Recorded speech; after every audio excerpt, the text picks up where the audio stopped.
اللهم صل على سيدنا محمد يا رب صل وسلم.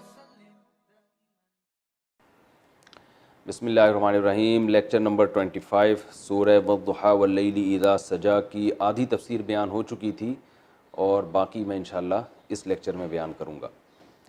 أَلَمْ يَجِدْكَ يَتِيمًا فَآوَى، یہاں تک بات پہنچی تھی کہ اللہ نے فرمایا کہ اے نبی کیا ہم نے آپ کو یتیم نہیں پایا تو ہم نے آپ کو ٹھکانہ دے دیا. ٹھکانے دینے کا مطلب آپ کے لیے ہم نے انتظام کر دیا. اس پر میں نے پوری تفصیل بیان کی تھی کہ عبد المطلب کے ذریعے آپ صلی اللہ علیہ وسلم کی کفالت کی گئی، حضرت عبد المطلب، پھر اس کے بعد حضرت ابو طالب کے ذریعے آپ صلی اللہ علیہ وسلم کی کفالت کا انتظام کیا گیا. تو اس میں اللہ نے بتایا کہ اللہ نے آپ کو چھوڑا نہیں ہے. اگر چھوڑا ہوتا تو بچپن میں اللہ آپ کے لیے ایسے انتظامات نہ کرتا. الم یجدک یتیما فآوی ووجدک ضالا فہدی، ووجدک اور اللہ نے پایا آپ کو ضالا شریعت سے بے خبر، فہدی سو باخبر کر دیا. یعنی یہ بھی اللہ کا ایک احسان ہے. پہلے جو اللہ کا احسان تھا وہ جسمانی احسان تھا، مادی احسان تھا کہ آپ کو دنیا میں کفالت کی ضرورت تھی. دیکھیں انسان کی جو تربیت ہوتی ہے نا دو طرح سے ہوتی ہے. ایک اس کی تعلیم کا بندوبست کیا جائے اور ایک اس کی صحت کا اور اس کی جو جسم ہے باڈی ہے اس کی کیئرنگ کا انتظام کیا جائے. تو تبھی والدین دونوں قسم کی بچے کی تربیت کرتے ہیں. ایک تو اس کی صحت کا خیال کرتے ہیں، اس کے لیے کوئی اس کے کسی کی کسٹڈی میں ہونا چاہیے بچہ، جیسے باپ خیال کرتا ہے، ماں خیال کرتی ہے. ماں باپ نہ ہو تو پھر کوئی اتنا خیال نہیں کرتا، نہ کھانے کا ہوش نہ پینے کا ہوش، کچھ بھی نہیں ہوتا. بچے بیمار ہو جاتے ہیں، بہت کچھ خراب ہو جاتا ہے ان کے ساتھ. تو والدین کیا کرتے ہیں؟ یہ انتظام بھی کرتے ہیں. اور دوسرا ان کی ایجوکیشن، تعلیم کا انتظام کیا جاتا ہے. اگر صرف جسم کا خیال کیا جا رہا ہے، ایجوکیشن نہیں دی جا رہی تو بھی بچہ برباد ہو جاتا ہے. تو اللہ فرماتے ہیں کہ ہم نے آپ کی دونوں قسم کی تربیت کا انتظام کیا. جسمانی تربیت کے لیے ہم نے دادا اور دادا کے بعد چچا کا انتظام کیا، اور روحانی یعنی نالج کے لیے، علم کے لیے وہ اللہ نے خود وذریعہ وہی آپ کو علم دینا شروع کر دیا. ورنہ آپ شریعت کے حکام سے کیا تھے؟ بے خبر تھے. وَوَجَدَكَ ضَالًا، اللہ نے آپ کو شریعت سے بے خبر پایا، فَہَدَى باخبر کر دیا. یعنی اتنی نالج دی ہے کہ اب آپ لوگوں کو گائیڈ کر رہے ہیں. تو وہ تو نالج پھر آہستہ آہستہ ترغیب ہوتی چلی گئی نا.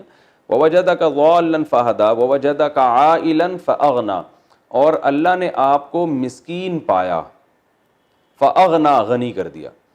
والدین جو تربیت کرتے ہیں آپ کی، والدین آپ کی جسمانی تربیت تو کرتے ہیں، باپ خاص طور پر، ماں بھی تو، لیکن دولت کے آنے نہ آنے کا والدین سے اتنا گہرا تعلق نہیں ہوتا.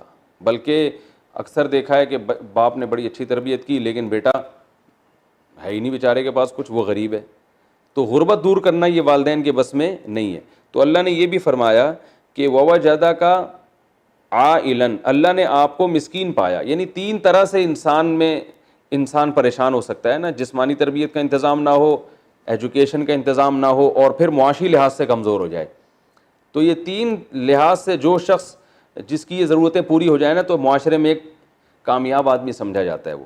بھائی آج بھی دیکھ لیں نا، بھائی بچے کا ماشاءاللہ خاندان ہے، اس میں بچہ پل بھی رہا ہے اور پڑھ بھی رہا ہے اور معاشی لحاظ سے یعنی ترقی بھی کرے گا یہ، کیونکہ اس کے پاس ایسے انتظام، جاب لگ گئی اچھی، ٹھیک ہے نا. تو اللہ نے فرمایا اے نبی صلی اللہ علیہ وسلم تینوں لحاظ سے ہم نے آپ کی ضرورتوں کو پورا کیا. بچپن میں یتیم تھے تو کفالت کا انتظام کروا دیا.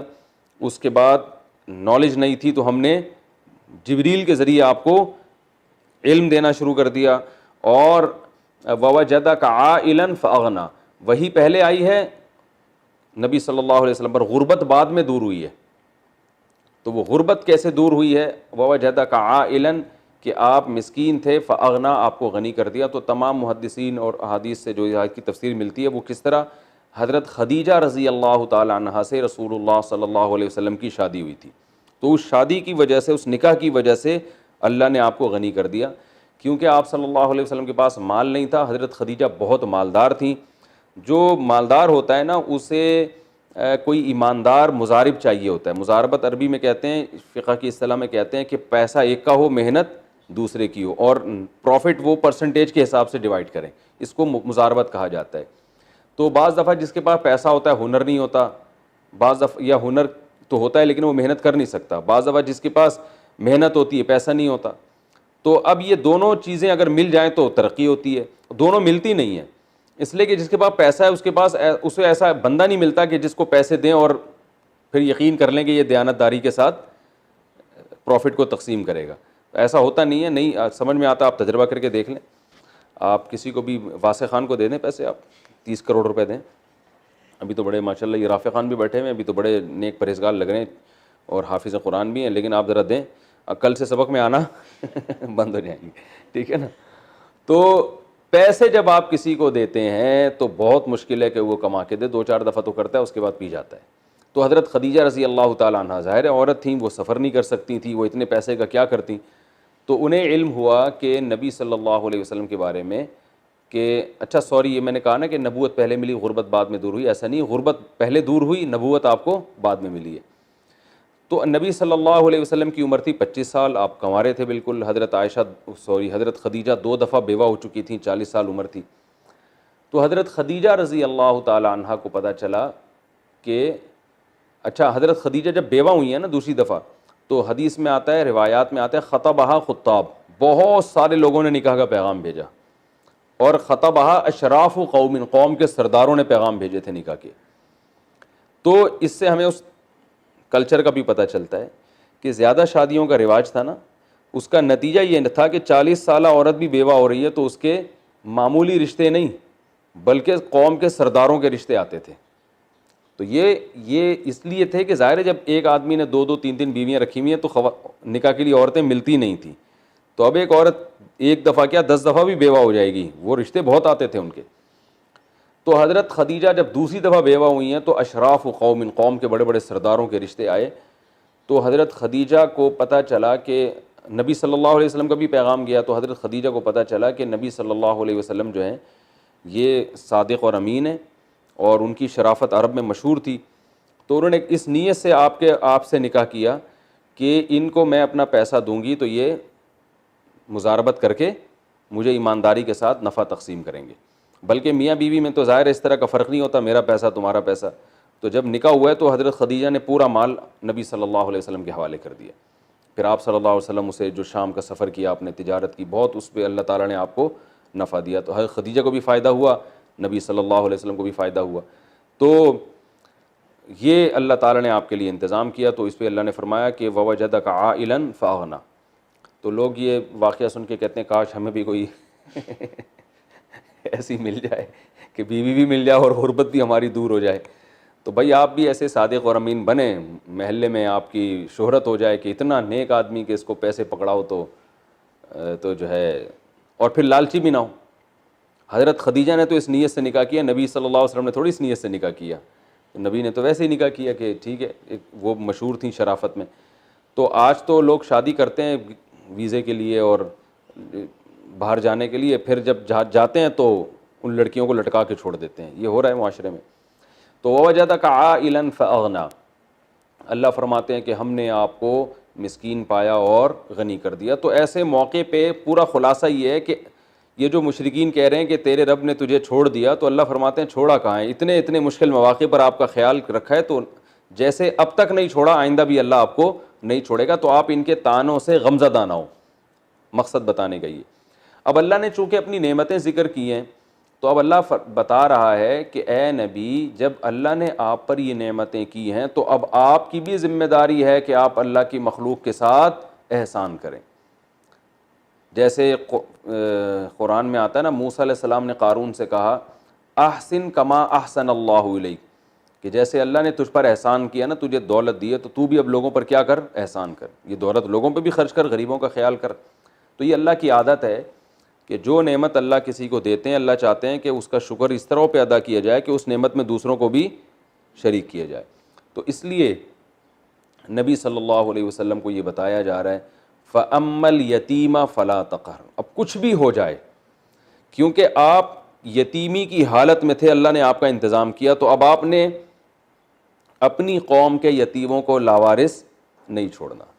فَأَمَّا الْيَتِيمَ، بہرحال اب کچھ بھی ہو جائے، کیسے ہی حالات ہوں، آپ خود کتنے غریب ہوں، کچھ آپ کے پاس کھلانے کو روٹی نہیں ہے، لیکن یتیم کے ساتھ آپ نے سختی کا معاملہ نہیں کرنا. یہ اللہ کی نعمت کا شکر ہے کہ اللہ نے تو آپ کو جو ہے نا وہ یہ ایک نعمت دے دی, تو اب آپ نے بھی نہیں کرنا. اور نبی صلی اللہ علیہ وسلم نے اس پر عمل کر کے دکھایا. حضرت زید ابن حارثہ جو غلام ہو کر آ گئے تھے, ایک طرح کے یتیم ہی تھے نا, کہ وہ غلام تھے, ان کے والدین ان سے چھوٹ گئے تھے, تو وہ اجمی بھی تھے اور غلام بھی تھے, لیکن نبی صلی اللہ علیہ وسلم نے ان کو اپنا منہ بولا بیٹا بنایا. اور ایک جو عربی بھی نہیں ہے, اجمی ہے, دوسری قوم کے اور غلام ہیں.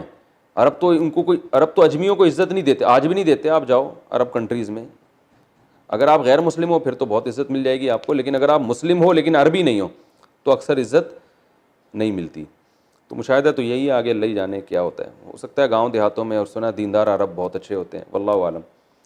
تو ایک تو اجمی اور اوپر سے غلام بھی, تو وہ تو عزت کی کوئی چیز تھی نہیں.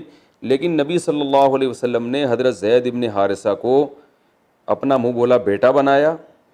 اپنی سگی پھوپھی ذات بہن کی ان سے شادی کی ہے. عرب میں قریش اور عرب عورت اور نبی کے خاندان کی, وہ کسی اور کو اس سے شادی کرا دیں یہ تو تصور نہیں تھا. تو ان کو جنگوں میں کمانڈر بنایا زید ابن حارثہ کو. اور زید ابن حارثہ صحیح بخاری مسلم کے مطابق ان کا جو لقب تھا حب رسول اللہ.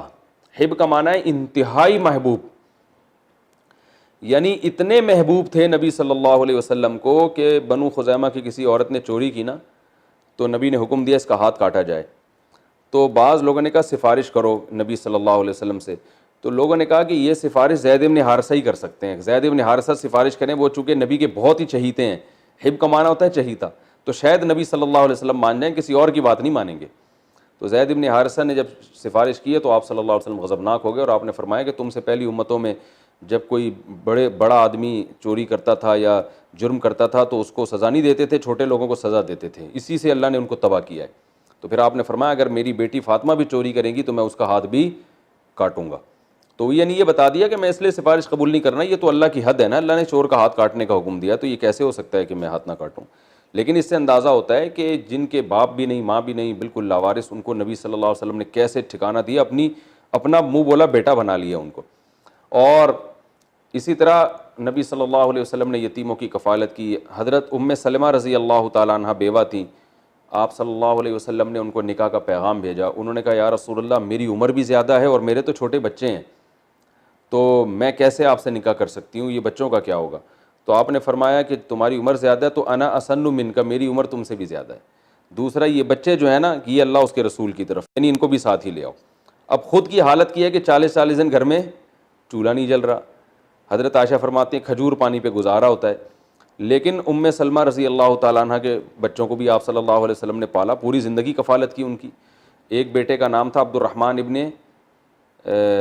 الرحمن ابن ابی سلمہ, تو وہ حدیث بیان کرتے ہیں صحیح مسلم کی, کنت فی حجر نبی صلی اللہ علیہ وسلم, کہ میں نبی صلی اللہ علیہ وسلم کی گود میں تھا اور آپ صلی اللہ علیہ وسلم مجھے کھانے کے آداب سکھا رہے تھے کہ کل مما یلیک, سامنے سے کھاؤ اور بسم اللہ پڑھ کے کھاؤ.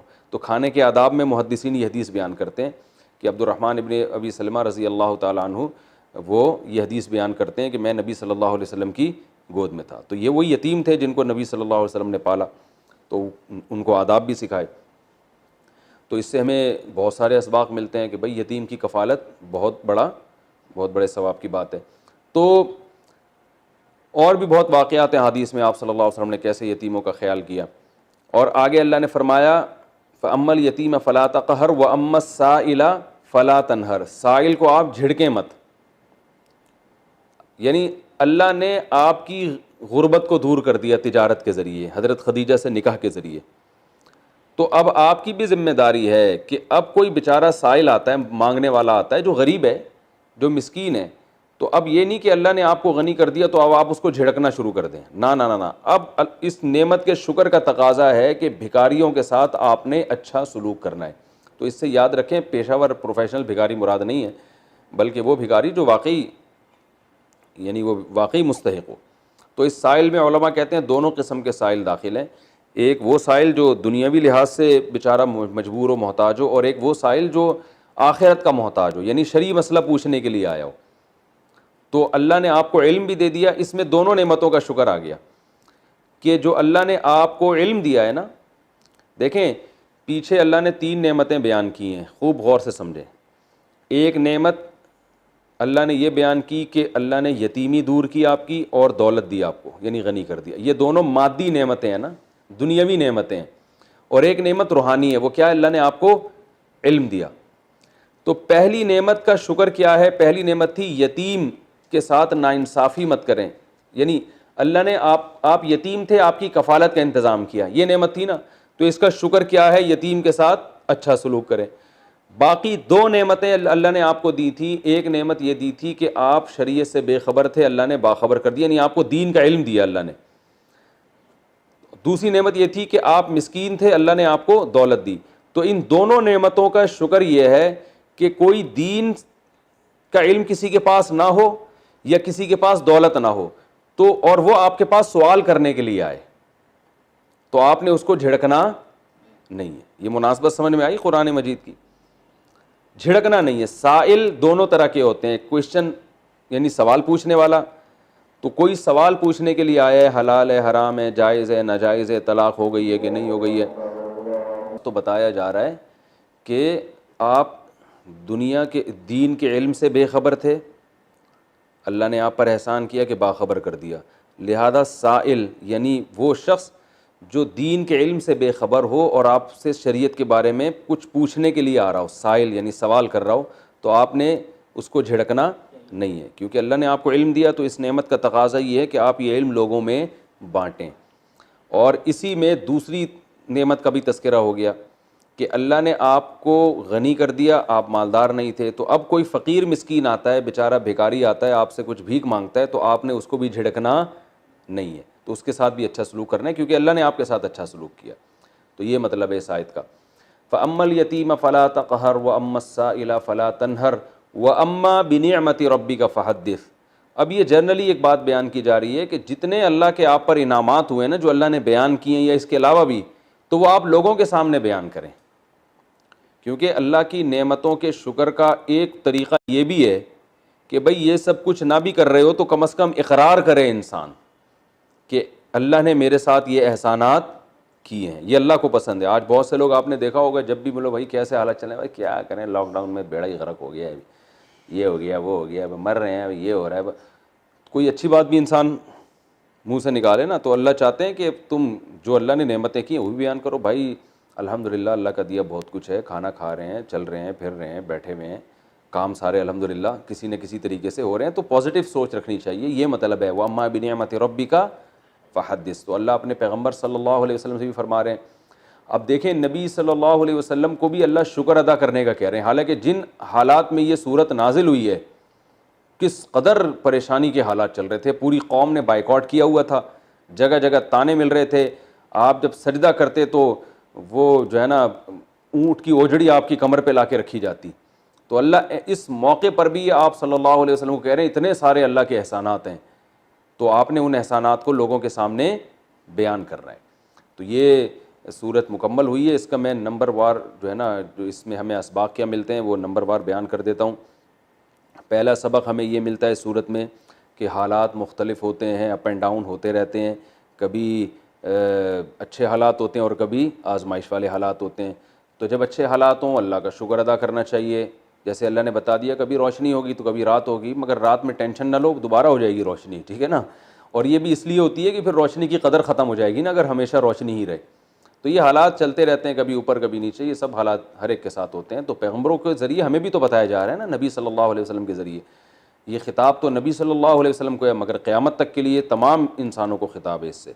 تو پہلا سبق یہ ملا کہ بھئی حالات اوپر نیچے ہوتے رہتے ہیں۔ دوسرا سبق ہمیں یہ ملا کہ اگر ہم پر کبھی آزمائشیں آئیں، پریشانیاں آئیں، تو ہم ماضی میں جھانک کے دیکھیں کہ اللہ کے انعامات بھی ہمارے اوپر بہت زیادہ ہیں، اور ان انعامات میں سے بہت بڑا انعام یہ ہے کہ آپ صلی اللہ علیہ وسلم تو یتیم تھے، اللہ نے آپ کی کفالت کا انتظام کیا، اور ہم میں سے تو بہت سوں کو اللہ نے یتیم ہونے سے بچایا۔ یتیم کہتے ہیں بچپن میں باپ کا سایہ چھن جائے، بڑے ہو کر تو ظاہر ہے وہ تو ابا نے مرنا ہی ہوتا ہے، تو بچپن میں اگر باپ نہ ہو تو یہ بہت بڑی ٹینشن ہے، اور حقیقت ہے کہ کوئی پرسان حال نہیں ہوتا اس کا، کوئی پرسان حال نہیں ہوتا. ہم نے دیکھا ہے ان بچوں کا کوئی خیال نہیں کرتا, نہ ان کی تربیت ہوتی ہے, نہ ان کے مال کی حفاظت ہوتی. ماں کا کام نہیں ہے بچے سنبھالنا.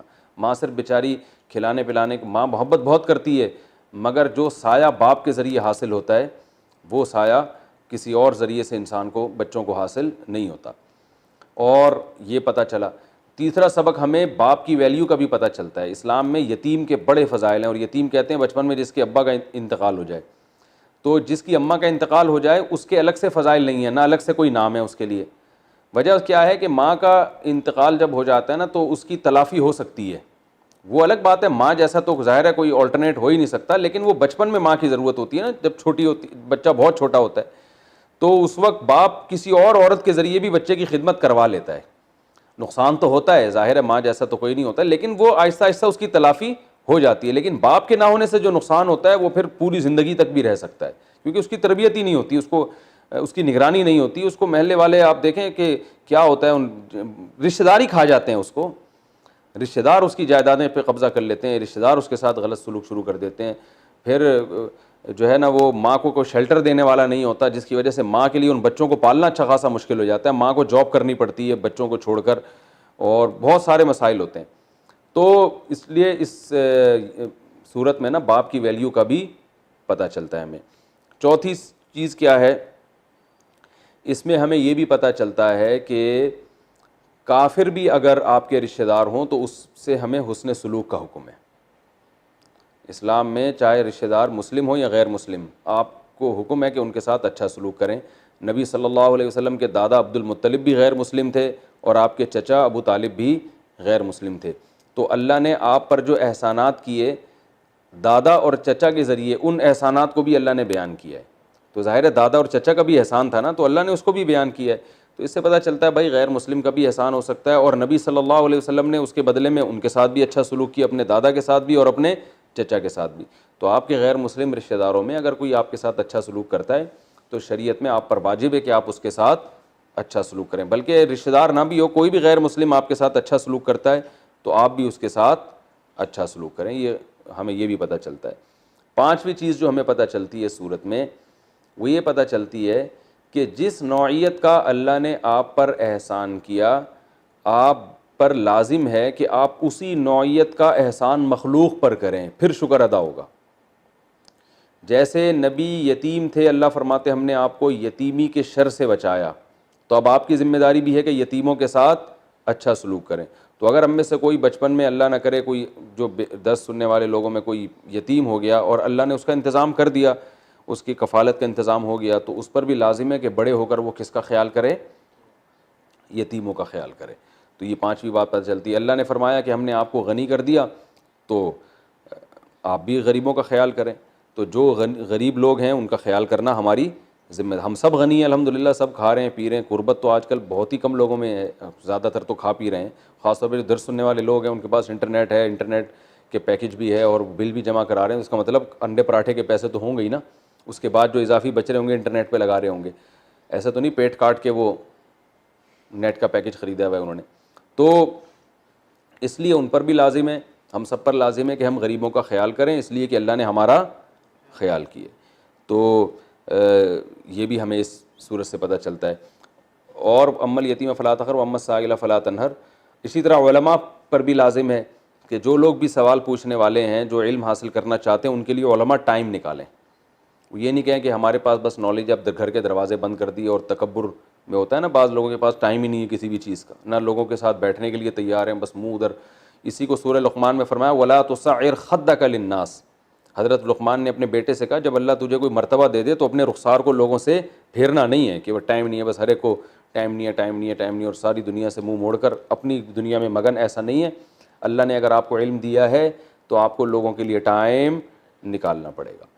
تو واما السائل فلا تنہر واما بنعمت ربک فحدث. اور ایک اصولی جنرلی بات اللہ نے بتا دی کہ نعمتوں کو بیان کرو, شکر ادا کرو.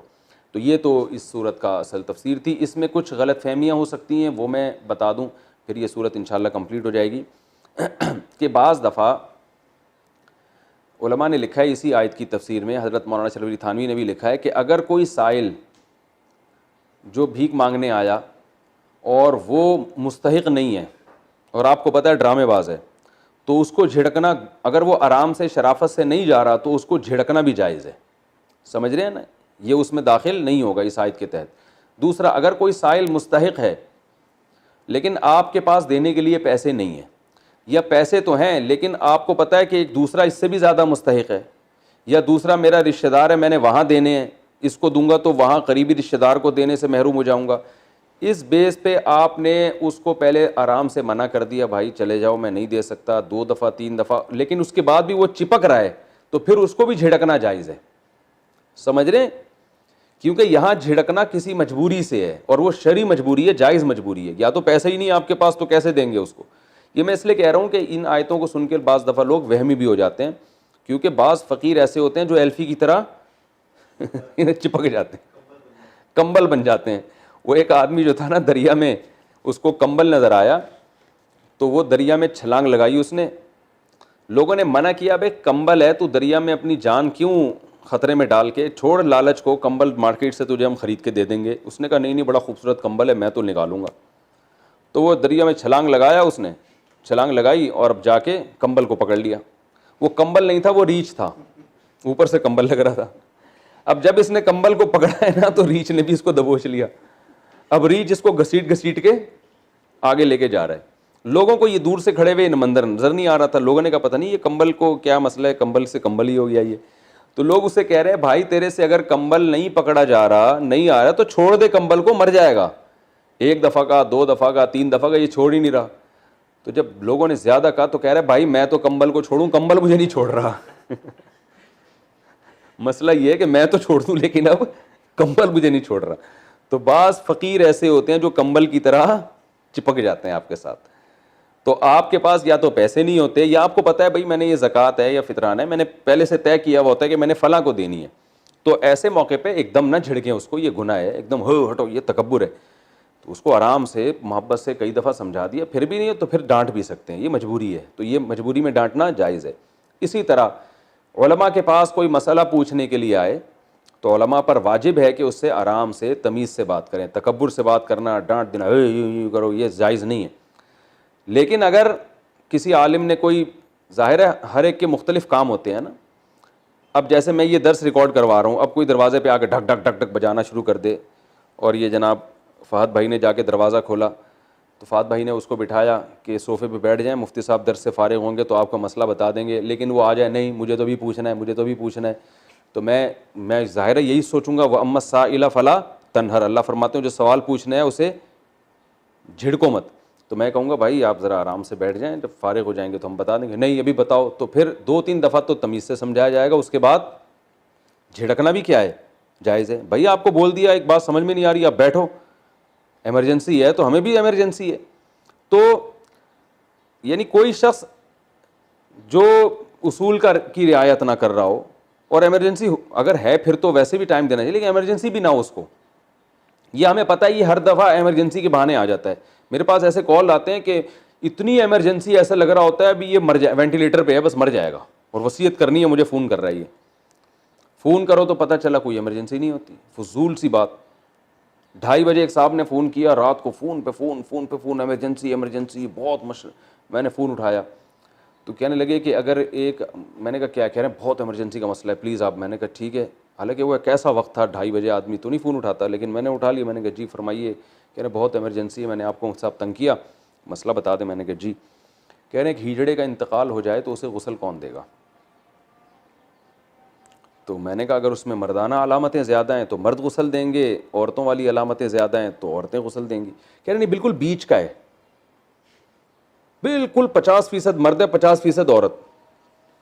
میں نے کہا یار آج تک اپنی زندگی میں کبھی ایسا سنا نہیں کہ ایسا بیچ کا. اول تو ہجڑا کے مرنے کی کبھی خبر نہیں سنی, اور اس کے غسل کی. ہوتے ہیں مرتے ہیں لیکن علماء سے لوگ پوچھتے نہیں ہیں اس قسم کی چیزیں. اور پھر آج ہجڑا بھی مرا بھی تو ایسا کہ بالکل کیا ہے وہ بٹوین میں یہ بٹوین میری اپنی انگلش ہے, ایسا بیچ کا ہجڑا. تو مسئلہ تو مجھے معلوم تھا کہ اس کو تیمم کرایا جاتا ہے, لیکن میں نے اس سے پوچھا, میں نے کہا ایسا ہوا ہے کیا؟ کہہ رہے ہیں ہوا نہیں ہے, اگر ہو جائے تو. اب آپ بتاؤ اس کو جھڑکیں گے نہیں؟ میں نے کہا یہ ایمرجنسی ہے. ہو جائے تو. میں نے کہا اگر ایسا نہیں ہوا تو پھر کیا کرو گے؟ تو فضول قسم کے سوالات. تو ایسے سوالات یعنی کوئی آپ کا ٹائم بلا وجہ ویسٹ کر رہا ہو, فضول سوال پوچھ رہا ہو, یا نظام الاوقات کی پابندی نہ کر رہا ہو, کوئی ٹائم بتایا گیا ہے سوالات کا اس کا خیال نہ کر رہا ہو, یا یہ کہ آپ کی مصروفیت ایسی ہو کہ آپ خود سوالات کے جواب کے لیے آپ نے ایک سیٹ اپ بنا دیا ہو. جیسے بعض علماء تصنیف کر رہے ہیں, وہ بھی تو علماء عوام ہی کے لیے سوال جواب کی کتابیں لکھ رہے ہیں نا. اب وہ اس لیے لکھ رہے ہیں کہ بھائی کتاب چھپ جائے گی, ساری دنیا اس کو دیکھ لے گی. اب وہ ان کے تصنیف کا ٹائم ہے, اس میں وہ فون نہیں اٹھاتے, یا کوئی ملنے آئے تو اس سے ملاقات نہیں کرتے. تو یہ چیز اس میں داخل نہیں ہے. ایسے موقع پہ سائل کو جھڑکنا یا اسے منع کر دینا یہ بالکل جائز ہے, اور یہ نبی سے بھی ثابت ہے. صحابہ کرام کہتے ہیں کہ ہم نبی صلی اللہ علیہ وسلم سے سوال پوچھنے سے پہلے بہت دفعہ سوچتے تھے کہ کوئی فضول سوال نہ ہو جائے جس پہ آپ صلی اللہ علیہ وسلم کو غصہ نہ آ جائے. تو وہ اس چیز کا خیال کرتے تھے. تو آج لوگ بہت سے خیال نہیں کرتے. تو اس سے مراد وہ جھڑکنا ہے جس میں محض آپ تکبر کی وجہ سے, کہ اللہ نے آپ کو علم دیا اور اب آپ علم کے گھمنڈ میں اتنا آ گئے کہ اب آپ کو جو ہے نا لوگ سوال پوچھ رہے ہیں تو آپ کو غصہ آ رہا ہے اور آپ جو ہے نا بخل کر رہے ہو اس علم کے ساتھ, وہ داخل ہے. اگر کوئی مینجمنٹ کی بیس پہ یا لوگوں کے کوئی ادب وغیرہ کے لیے جھڑکا جائے تو مجبوری میں, جیسے بھکاری اگر ایلفی ہو جائے تو مجبوری میں اس کو بھی آپ جھڑک سکتے ہیں. تو ایسے ہی جو فضول سوالات لوگ پوچھ رہے ہیں یا فضول چیزوں میں علماء کو اوقات کو ضائع کر رہے ہیں یا انتظام کا خیال نہیں کر رہے, تو ان کو جھڑکنا بھی اسلام میں جائز ہے. اور آخری بات, اما بنعمت ربک فحدث, اپنے رب کی نعمتوں کو بیان کریں.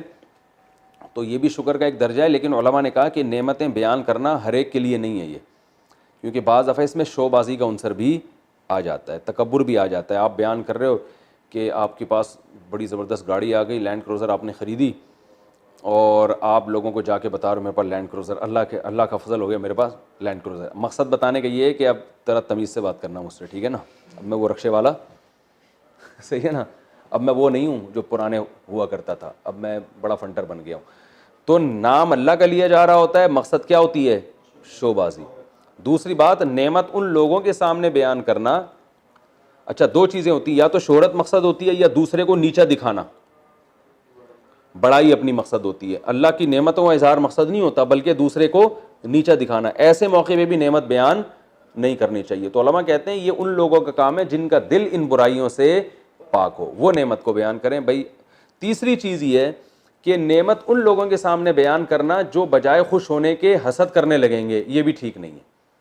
آپ تو بعض دفعہ اللہ کی نعمت کو بیان کر رہے ہوتے ہو, بھئی اللہ کا بڑا فضل ہے کہ اللہ نے مجھے یہ چیز دے دی, یہ چیز, یہ نعمت دے دی, یہ ہو گیا, وہ ہو گیا. سامنے والا جلنا شروع کر دیتا ہے. تو وہ سورہ فلق سورہ ناس میں اس کی میں نے تفصیل بتائی تھی نا کہ حسد کتنی بری چیز ہے. تو ایسے لوگوں کے سامنے بھی نعمت کو بیان نہیں کرنا چاہیے بلکہ چھپا لینا چاہیے. اس لیے میں کہتا ہوں بھائی تنخواہ اپنی لوگوں کو نہ بتایا کرو. بعض لوگ پورا پورا بتا رہے ہوتے ہیں اللہ کا بڑا فضل ہے, اب تو میری تنخواہ پہلے 2 لاکھ تھی, الحمدللہ ایک دم چھکا لگا ہے 4 لاکھ ہو گئی ہے, یا پہلے 4 لاکھ تھی ایک دم چھکا لگا 15 لاکھ ہو گئی ہے. تو جب آپ لوگوں کو بتائیں گے, حاسدین بد دعائیں دل میں کرنا شروع کر دیں گے. اور بعض دفعہ اس کے سائیڈ افیکٹ یہ بھی ہوتے ہیں کہ گھر کے باہر لائن لگ جائے گی قرضہ لینے والوں کی. سب سے پہلے آپ کے بھتیجے کا فون آئے گا, ماموں سنا ہے, چچا میں نے سنا ہے کہ آپ کی تنخواہ بڑھ گئی ہے. تو ایسا ہے کہ میری اس دفعہ کی جو ہے نا واسع خان کا فون آئے گا, ٹھیک ہے نا, میری بڑی نہیں ہے ویسے بتا رہا ہوں میں, پتہ چلا آنا ہی شروع ہو جائے کہ وہ اس سیمسٹر میں انجینئرنگ کر رہے ہو نا آپ, تو میرا اس سیمسٹر انجینئر نہیں بن جانا بھائی اللہ کا واسطہ, یعنی انجینئر ہی بننا, اس کے علاوہ یہ انجینئر بن رہے ہیں واسع خان, تو انجینئر ہی بننا ہے, اس کے علاوہ اللہ کا واسطہ کچھ اور نہیں بننا. یعنی انجینئر بن رہے ہو نا تو اپنی فیلڈ میں ہی رہنا, ٹھیک ہے نا. تو اگر عالم بننا ہے تو آ جاؤ مدرسے میں, آ جاؤ پھر ڈائریکٹ وہیں پورے عالم بنو, ایک طرف جاؤ پورے, یا ادھر یا ادھر. تو آج کل بنتا کچھ اور ہے, کام کچھ اور کر رہا ہوتا ہے آدمی. تو اب بتا دیا ماموں نے کہ میں فرض کرو 15 لاکھ روپے میری تنخواہ ہو گئی ہے, تو فوراً واسع خان کا فون آئے گا, ماموں وہ اس دفعہ جو ہے نا میں نے وہ اس سیمسٹر کی فیس جمع کرانی ہے. تو وہ امی نے بولا ہے کہ ماموں سے لے لو. پھر رافع خان کا فون آئے گا کہ ماموں سے لے لو. تو ایسے ماموں تو تھوڑے دنوں میں وہ واقعی ماموں بن جائیں گے, ٹھیک ہے نا. تو یہ تو میں مذاق کر رہا ہوں, لیکن حقیقت میں بھی ایسا ہوتا ہے. تو ایسے موقع پہ اپنی نعمت کو چھپا لینے میں کوئی حرج نہیں ہے. پھر اللہ کے سامنے بتایا اللہ تو نے مجھ پر بڑا احسان کیا, میرا دل چاہتا ہے لوگوں کو بتاؤں لیکن لوگوں کا ظرف نہیں ہے. تجھے پتہ ہے یہ لوگ جو ہے نا یا تو حسد کریں گے یا قرضے مانگ مانگ کے کھا جائیں گے پیسے. ہمارے ایک رشتہ دار ہوتے ہیں امریکہ میں, انہوں نے بتایا کہ انگریز کی لاٹری نکلی, پاکستانی تقریباً 1 ارب روپے بنتے تھے, وہ ڈالر میں پتہ نہیں کتنے تھے. تو وہ اس نے اخبار, یعنی جب لاٹری تو آتی ہے, اناؤنسمنٹ ہوتی ہے نا, سب کو پتہ چل گیا, ساری کمپنیوں کو بڑی بڑی, کہ اس گورے کے جو ہے نا اتنے پیسے ملے ہیں اس کو. تو جب پتہ چل گیا, اناؤنسمنٹ ہو گئی, وہ اخبار میں نام آیا, تو اب جتنے بھی انویسٹر ہیں, انویسٹر نہیں, جتنے بھی لوگ جو انویسٹ کرواتے ہیں پیسہ, کمپنیاں بڑی بڑی آ گئیں, آپ ہمیں اتنے پیسے دیں, ہم آپ کو اتنے شیئرز ہوں گے, اس میں آپ کی کمیشن اتنا ہوگا, یہ پروجیکٹ چل رہا ہے. تھوڑے دنوں میں اس کے گھر کے باہر لکھا ہوا تھا برائے فروخت. ایسا حال ہو گیا تھا بیچارے, کچھ بھی نہیں بچا اس کے پاس. سب لوگ نا چونا لگا لگا کے, وہ اناڑی تھا, اس کو پتہ نہیں تھا نا, تو لوگ کوئی آتا رہا, کوئی قرضے کی مت میں لے گیا, کوئی چیریٹی میں, اتنے پیسے چیریٹی میں ڈال دیں, اتنے پیسے یوں کر دیں, اتنے پیسے کاروبار میں لگا دیں, ہوتے ہوتے بیچارے کا بیڑا غرق. اور جب کوئی آپ سے پیسے مانگنے آئے گا نا, اس وقت تو بہت نیک ہوگا وہ, اس وقت تو کہے گا کہ جو ٹائم میں دے رہا ہوں اس سے 5 دن پہلے دے دوں گا میں, اور پلس پروفٹ آپ کا اتنا ہوگا.